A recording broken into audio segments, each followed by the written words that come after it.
হঠাৎ করে শ্রদ্ধেয় শিল্পী পেট্রু সাহেবের একটি গান মনে পড়ে গেল।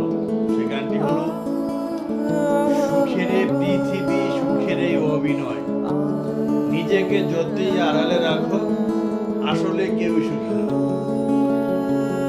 কথাটা কিন্তু আসলে বাস্তব। একটা সময় এই গানগুলো আমরা পছন্দ করতাম না, বলতাম কি গায়।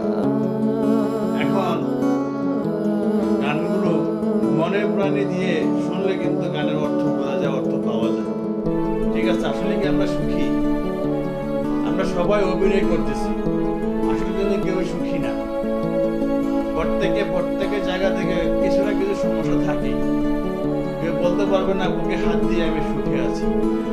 তাই যারা কবি বা শিল্পী তারা বলে গেছেন গানের মাধ্যমে মানুষকে বুঝতে হবে।